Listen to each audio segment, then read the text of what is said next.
esconde-se uma estranha estrutura atrás da Via Láctea. Há algum tempo, astrônomos descobriram uma região no espaço que não atrai as estruturas ao redor, mas literalmente as repele. Agora, batizada de repulsor de dipolo, essa área peculiar continua sendo o foco da pesquisa astronômica até hoje. E está claro que o centro de repulsão é pelo menos tão forte quanto a atração exercida pelo chamado atrator de Chappell. Mas por que nossa galáxia está sendo empurrada pelo universo? E o que isso significa para nossa futura jornada pelo espaço? O repulsor de dipolo conseguiu de alguma forma enganar a gravidade e reverter a lei da atração gravitacional? Não. Deixe de ficar ligado até o final e junte-se a nós enquanto chegamos ao fundo desta descoberta emocionante. Nossa Via Láctea não é um solitário cósmico.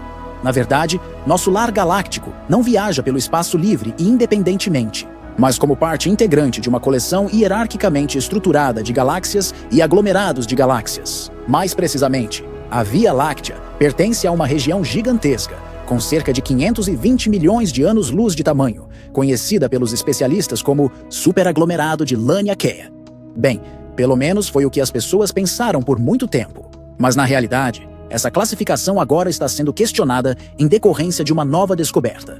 Mas falaremos mais sobre isso depois. O certo é que nossa galáxia natal, junto com o grupo local maior, não é estacionária no espaço, mas se move pelo cosmos a uma velocidade de 630 km por segundo ou 2 milhões de km por hora.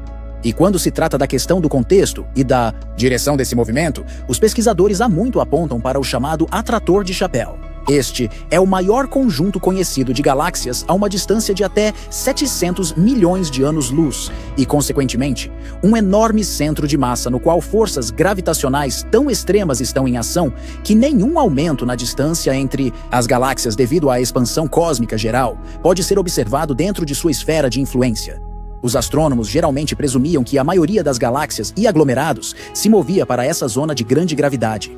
Mas quando a equipe liderada por Yehuda Hoffman, da Universidade Hebraica de Jerusalém, entrou em cena e revelou que existem estruturas completamente diferentes por aí que influenciam significativamente nosso curso cósmico, como os especialistas descobriram o repulsor dipolo.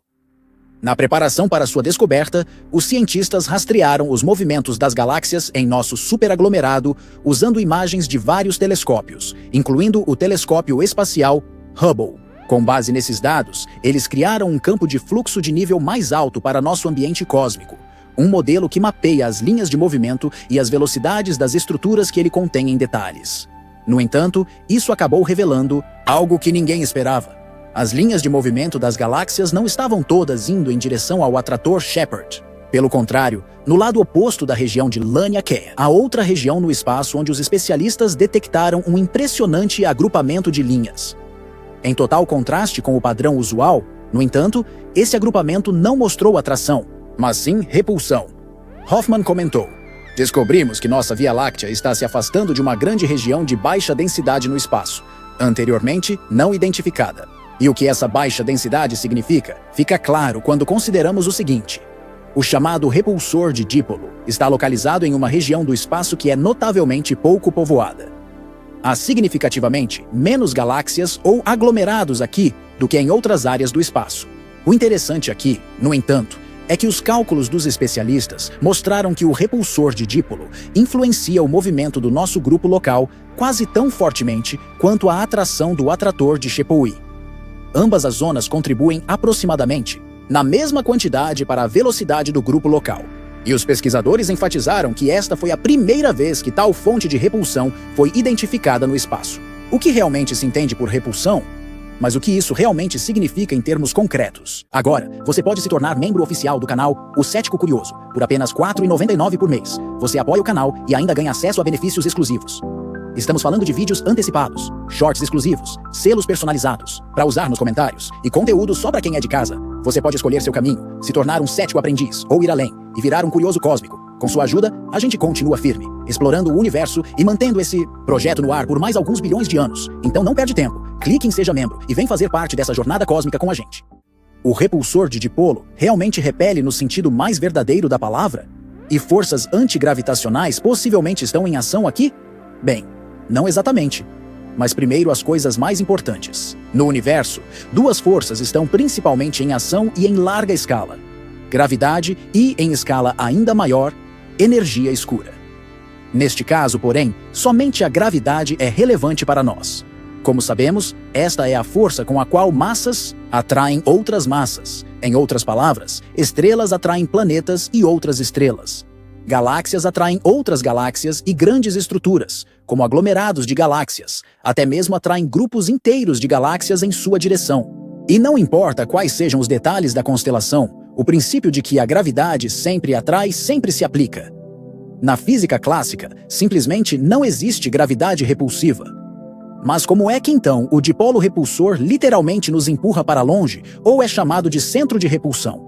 Bem, o fator decisivo neste caso não é o que a região faz, mas sim o que ela não faz devido à sua baixa densidade. Ela não nos atrai simplesmente porque quase não contém massa, e é exatamente por isso que parece que estamos sendo repelidos de lá. Mas o ponto principal é que isso é apenas o resultado de não sermos retidos ou atraídos por ela. Do outro lado, onde o atrator Shepou está localizado, há uma região extremamente grande quantidade de massa que tem um forte polo gravitacional sobre nós. No entanto, como não há atração gravitacional comparável no lado oposto, surge um desequilíbrio. E é justamente nesse desequilíbrio que nos afastamos do lado vazio e nos aproximamos do lado com mais massa. Para ilustrar isso melhor, podemos imaginar o universo como um grande tapete de borracha elástica. Se colocarmos bolas pesadas sobre esse tapete, elas criam depressões que representam regiões massivas que exercem gravidade. No entanto, assim que colocamos uma bola menor, como a nossa Via Láctea, no tapete, ela rola em direção à depressão, ou seja, em direção aonde está a massa. Se não colocarmos nada do outro lado do tapete, nenhuma reentrância é criada ali, ou seja, não há gravidade para segurar a bola no lugar. Portanto, ela rola para longe desse ponto vazio. Mesmo que não tenha sido ativamente empurrada para longe, ela simplesmente não é atraída. E isso é o suficiente para criar um movimento para longe do vazio.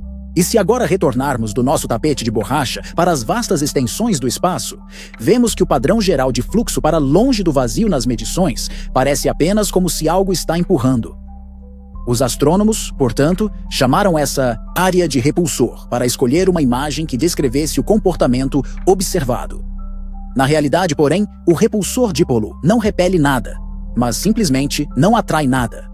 E essa é uma diferença crucial. Apesar de tudo isso, essa descoberta é de grande importância. Afinal, ela mostra que a ausência de massa também desempenha um papel importante no movimento das galáxias.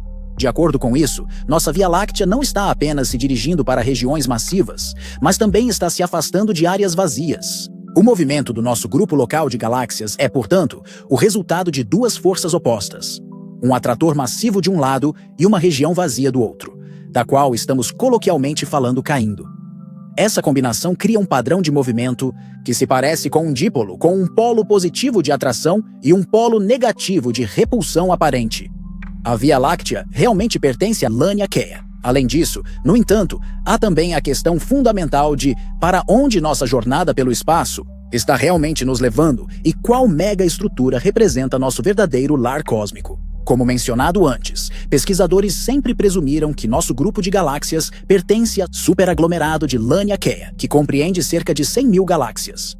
No entanto, uma nova análise agora questiona essa noção estabelecida. Como parte do projeto Fluxos Cósmicos 4, uma equipe de pesquisa liderada por Aurelian Valade, do Instituto Lipinides de Astrofísica em Poten, examinou os movimentos de mais de 56.000 galáxias. O objetivo da análise era obter uma melhor compreensão da estrutura em larga escala do universo e, em particular, descobrir como as galáxias se movem no espaço e quais regiões elas atraem gravitacionalmente. No entanto, os cientistas descobriram que a imagem anterior do superaglomerado de Laniakea pode não estar correta. Em vez disso, eles descobriram 17 chamadas bacias de atração, áreas de captação gravitacional, nas quais as galáxias convergem devido à gravidade de grandes massas. Uma dessas bacias é a Grande Muralha de Sloan, uma enorme coleção de galáxias e uma das maiores estruturas conhecidas em todo o cosmos. Em detalhes, a área de influência é ainda mais que o dobro da do superaglomerado de Shepoué. E o que é particularmente emocionante é como os movimentos da nossa Via Láctea ocorrem dentro dessas estruturas. O estudo mostra que cerca de 58% das correntes galácticas associadas à nossa galáxia natal fluem em direção a Shepui e apenas cerca de 40% em direção a Laniakea. Isso significa que nossa galáxia pode ser ainda mais fortemente influenciada pelo atrator Chappell e do que se pensava anteriormente, e que podemos não pertencer a Laniakea, afinal. Ao mesmo tempo, essa descoberta surpreendente naturalmente levanta questões fundamentais. Identificamos erroneamente nosso lar galáctico, e os limites dos superaglomerados precisam ser completamente redefinidos. Publicado na revista Nature Astronomy, o estudo sugere que nossa classificação anterior era muito simplista e precisa ser significativamente revisada à luz de novos dados. No entanto, isso não é apenas uma mera mudança no mapa cósmico. É um avanço significativo em nossa compreensão da paisagem gravitacional dinâmica do universo. Isso mostra quão complexa é a interação entre enormes fluxos de galáxias e quão fortemente somos influenciados por distribuições de massa invisíveis que se estendem por centenas de milhões de anos-luz. E se você clicar no botão de inscrição agora, você nunca mais perderá um novo vídeo nosso novamente. Gostaríamos muito que você se juntasse à nossa comunidade para que possa ficar atualizado a partir de agora. Nos vemos em breve.